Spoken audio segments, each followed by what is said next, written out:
Hello everyone, today I'm going to be making a cubic style knife out of this railroad spike. As you can see, it's actually finally snowed here in Cincinnati. I know in Ohio it's supposed to snow a lot, but in Cincinnati and down near the Ohio River, it almost never does that. So it's pretty cool.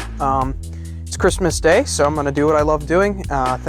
Thanks for being here, and with that said, I'm going to go ahead and get started. The first thing I need to do to make the cubic twist on the handle is the same first step as the dragon scale twist for the dragon's breath knife that I was in my last video. So I'm going to go ahead and fast forward to when I have that done.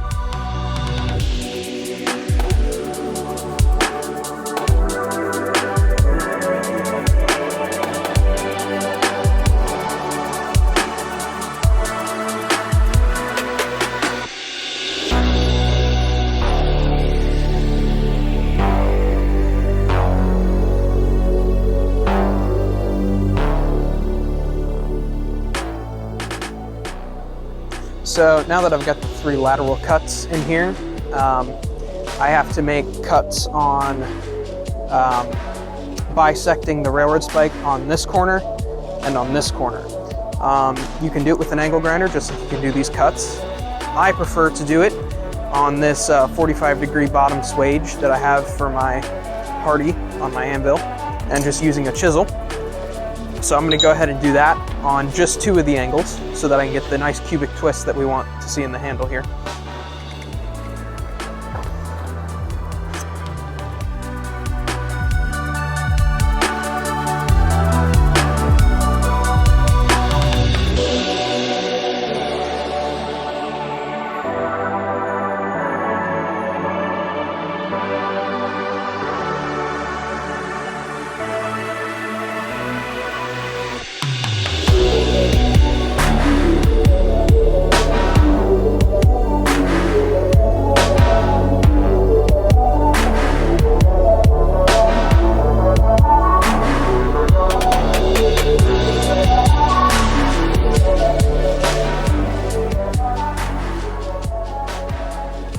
So now I've got the railroad spike, I've got the cuts in it, all the cuts I need. So I'm going to go ahead, come back through these channels. They got a little bit distorted when I made these cuts. So I'm going to come back and just do a little cleanup, and then go over to, I'm going to flatten this out and go over to my twisting wrench and give it 1 twist, and then I'll start on the blade. So I've gone ahead and done the cubic twist on the handle. I'm going to go ahead and start shaping the blade. I think I want the blade to have, to actually be just a rectangle, and I want it to be sharpened on all sides, or maybe most sides. Kind of like if this end was a chisel and then it had a blade running this way and a blade running halfway down the back as well. That's kind of what I want it to look like. So I'm going to get to forging that and experimenting around with what I think I want on this.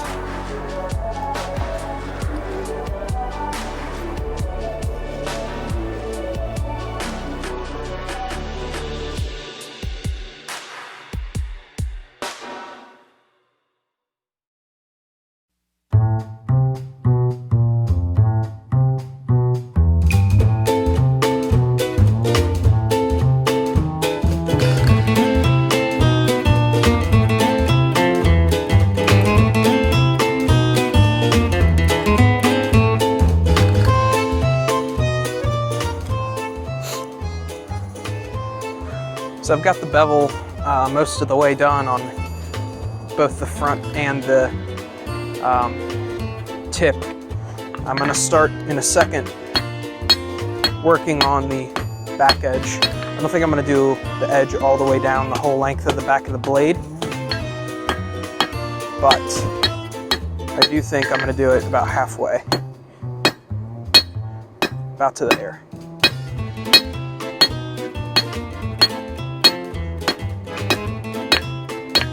Doesn't look like much of a knife right now, but I think some grinding is going to really do it justice as far as how it looks. Because right now, it kind of looks like a spatula.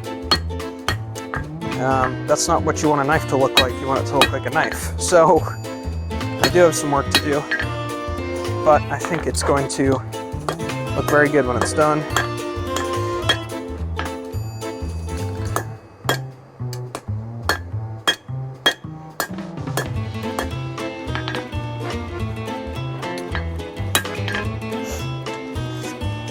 All right.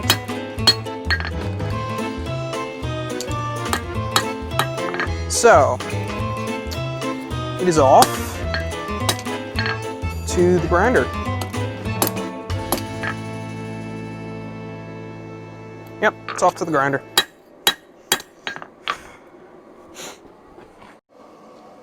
I've gone ahead and sanded and buffed the knife, as well as wire wheeled the handle. I'm going to go ahead and get my blowtorch so that I can properly seal the handle and this section of the blade here with Johnston wax. Now, Johnston wax is a wax made specifically for the purpose of finishing metal, and essentially what it does is it protects metal from the elements from oxidizing.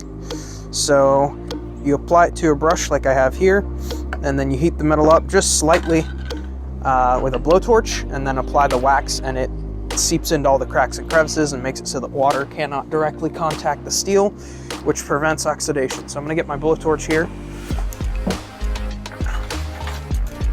and heat up this handle a little bit.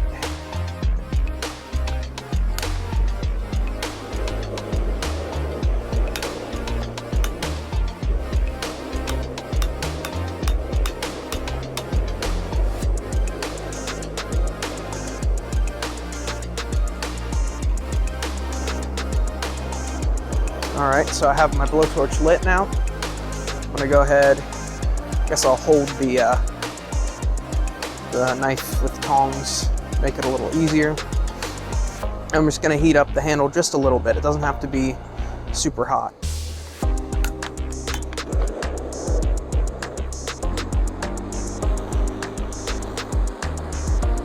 And essentially, I have to just heat it up just past Johnston wax, the melting temperature of the wax, which Johnston wax is specifically made to have a low melting point. So I don't actually have to get the steel that hot.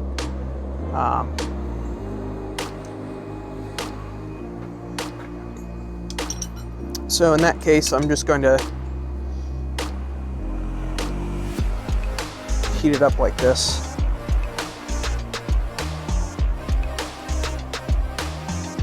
It's going to take just a little bit to heat it up. It's a pretty thick piece of metal.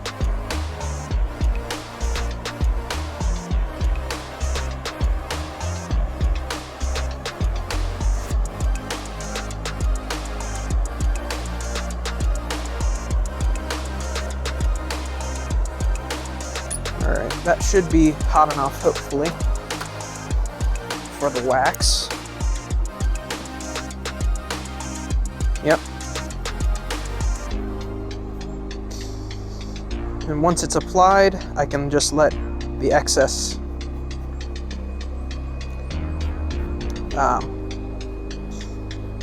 wax burn off, or steam off, or whatever you want to call it.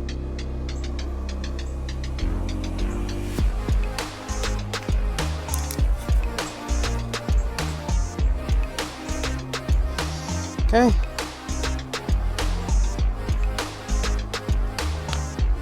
All right, so that should be it for this knife. I'm going to put a link in the description to an Etsy listing and to my Etsy shop so that you guys can take a look at what I have. I've got the dragon scale, or the dragon's breath knife from last video. I'll also put this knife on there. And I have a variety of other things, not just knives either. I have some more decorative stuff on there. And I also have a chef's knife with a wooden handle. So yeah, do go check that out, and that'll really help me out. I would really appreciate it if you guys did that. Thank you guys so much for watching. If you enjoyed this video, leave a like and a comment, and please subscribe. It really does help me out when you guys do that. And share it with your friends and anybody else you think might be interested, because that is the primary way that my channel gets discovered by other people. Obviously, my videos are not super huge videos when they come out, so anything you guys can do to kind of help me out in that way would be just awesome. Thanks again, and I hope to see you all in the next video.